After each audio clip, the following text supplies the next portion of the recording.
Hello again.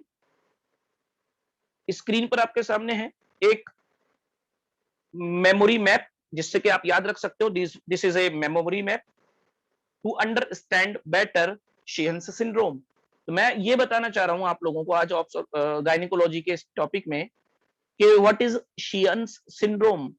तो जो post partum necrosis हो जाती है पिट्यूटरी ग्लैंड की, फिर से बता रहा हूं, पोस्ट पार्टम पिट्यूटरी ग्लैंड की नेक्रोसिस हो जाती है, उसको बोलते हैं शियंस सिंड्रोम। और इसमें जो पिट्यूटरी की नेक्रोसिस होती है, ये this is anterior pituitary not posterior. तो ये एंटीरियर पिट्यूटरी की नेक्रोसिस हो जाती है पोस्टपार्टम ब्लीडिंग की वजह से या सम अदर कॉज की वजह से, ठीक है।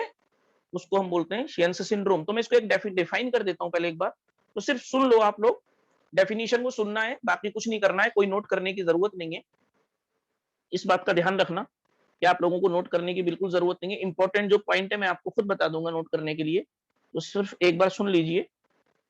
यहाँ पर डेफिनेशन क्या है शीन सिंड्रोम की, कि कोई इस्कीमिक नेक्रोसिस हुई, और खास तौर से most of the anterior pituitary की। और ये एंटीरियर जो पिट्यूटरी है, इसकी नेक्रोसिस हुई क्यों, यहाँ एंटीरियर पिट्यूटरी। तो इंपॉर्टेंट जो कॉज होता है इस एंटीरियर पिट्यूटरी की नेक्रोसिस का, वो होता है स्पाज्म। स्पाज्म। अब सवाल ये भी तो पैदा होगा, आप कहोगे सर ये तो समझ में आया कि मोस्टली एंटीरियर पिट्यूटरी की जो नेक्रोसिस है, उसकी वजह से हम इस कंडीशन को नाम देते हैं शियंस सिंड्रोम। बट हुई क्यों? तो जवाब है स्पाज्म। अब आप कहोगे सर स्पाज्म भी क्यों हुआ, और कहां पर हुआ, क्या वीन्स में स्पाज्म हुआ या फिर आर्टरीज में? The answer is spasm in arteries. The spasm in arteries. अब आप कहोगे सर अच्छा ऐसा होता है क्या कि आर्टेरियोल्स में स्पाज्म हुआ, उसकी वजह से नेक्रोसिस हो गई क्योंकि ब्लड सप्लाई नहीं मिली एंटीरियर पिट्यूटरी को? और मैंने कहा मोस्टली, मैंने ये नहीं कहा ऑलवेज। तो अगर पीजी में आपके क्वेश्चन आ जाए तो इस बात का ध्यान रखना, it is mostly not always. तो मोस्टली एंटीरियर पिट्यूटरी अफेक्टेड होती है इस्कीमिक नेक्रोसिस की वजह से, और नेक्रोसिस हुई आर्टेरियोल में स्पाज्म की वजह से।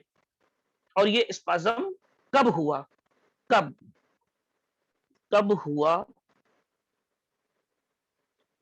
ऐसा, कब हुआ ऐसा? जवाब होता है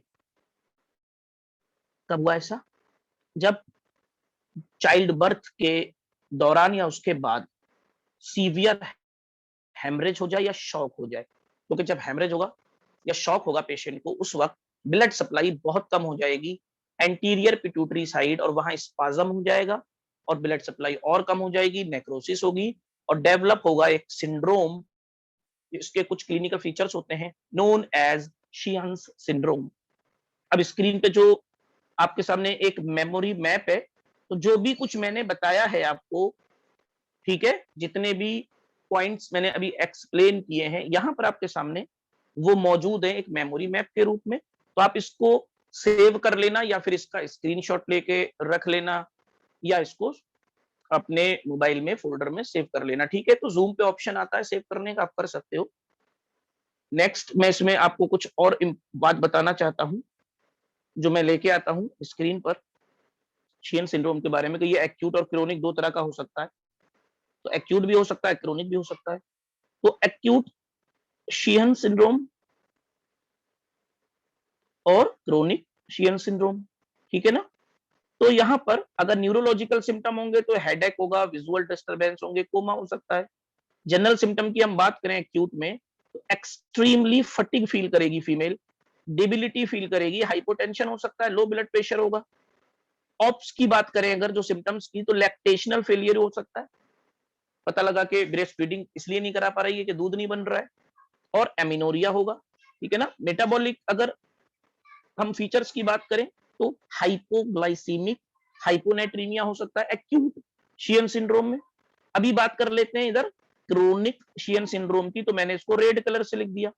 जनरल सिम्टम्स की बात करें तो इजी फटीगेबिलिटी और स्किन पर रिंकल्स देखने को मिल सकते हैं, एंडोक्राइन प्रॉब्लम के बारे में बात करें तो loss of axillary and pubic hair, breast की एट्रोफी और हाइपोपिगमेंटेशन। आप जानते हो डर्मा का टॉपिक है। स्केलेटल प्रॉब्लम की बात करें क्रोनिक शीहंस सिंड्रोम में तो ऑस्टियोपोरोसिस, फ्रेगलिटी फ्रैक्चर्स। मिसलेनियस की बात करें ब्रेडिकार्डिया और डिलेड रिफ्लेक्सेस, ये फीचर्स मिलेंगे आपको या मिल सकते हैं क्रोनिक शीहंस सिंड्रोम में। तो यहाँ पर एक और प्रॉब्लम आपने पढ़ी जिसका हमने नाम लिया शीहन सिंड्रोम के बारे में। तो अब चूंकि इसको पढ़ा है, समझा है, डेफिनेशन देखी है, एक्यूट और क्रोनिक होता है, फीचर्स भी देखे हैं, एक मैंने आपको मेमोरी मैप भी दिया था याद रखने के लिए। इतना सब कुछ करने के बाद अब हमारी बारी आती है कि लैब इन्वेस्टिगेशन में कैसे पता लगेगा, हम क्या करें, और फिर मैनेजमेंट में हम क्या करें। तो मैं एक व्हाइट बोर्ड लेता हूं स्क्रीन पर और उसमें आपको बताने की कोशिश करता हूं व्हाइट बोर्ड के साथ। तो यहां पर हम बात करेंगे लैब इन्वेस्टिगेशंस की। तो most common is prolactin deficiency. The most common is prolactin deficiency along with decreased level along with decreased level of decreased level of FSH, LH, TSH, ACTH, estrogen, estrogen।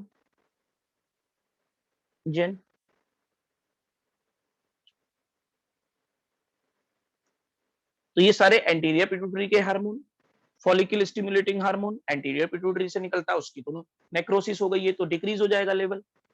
Luteinising hormone secreted by anterior pituitary, इसका भी level decrease हो जाएगा, ये रहा decrease level.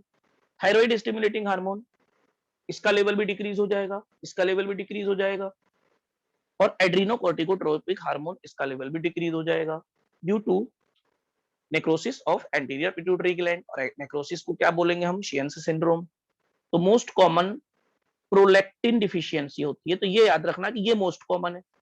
Most common जो point होते हैं ये इंपॉर्टेंट होते हैं for PG examination, PG exam. तो मोस्ट कॉमन पॉइंट हमेशा पीजी एग्जाम के लिए बहुत जरूरी होते हैं। और मैं आपको अपने हर लेक्चर में most common clinical feature, most common investigation, most common management, most common cause, most common definition, ये सब बताता रहता हूँ। तो आप ये समझ लीजिए जहां मोस्ट कॉमन आया वो आपकी जो यूनानी, आयुर्वेद या होम्योपैथ का जो पीजी का एग्जाम होता है वो इसके लिए स्पेसिफिक पॉइंट है, तो नोट करते हुए चलना है उसको। अब इसका ट्रीटमेंट क्या होगा वो देख लीजिए। मैनेजमेंट, मैनेजमेंट ऑफ शियंस सिंड्रोम, इसमें आपको देना होगा life long hormone substitute of oestrogen, progesterone, thyroid और एड्रिनल हार्मोन, क्योंकि वही कम हो रहे हैं। हम लोगों ने देखा कि यही तो हार्मोन कम हो रहे हैं। एंटीरियर पिट्यूटरी की नेक्रोसिस होने की वजह से इन सबका लेवल बहुत डिक्रीज हो गया, टीएसएच कम हो गया, एड्रीनोकोर्टिकोट्रोपिक हार्मोन कम हो गया और एस्ट्रोजन कम हो गया। ठीक है, इन सबकी कमी दूर करने के लिए हम लाइफ लॉन्ग सब्सटीट्यूट देंगे। तो जो मैनेजमेंट है वो एक लाइन में उसका जवाब है, मैनेजमेंट का जवाब है एक लाइन में, treatment include, treatment include life long, मैं कैपिटल लेटर में इसमें लिख रहा हूं ताकि आपको याद रहे, लाइफ लॉन्ग हार्मोन सब्सटीट्यूट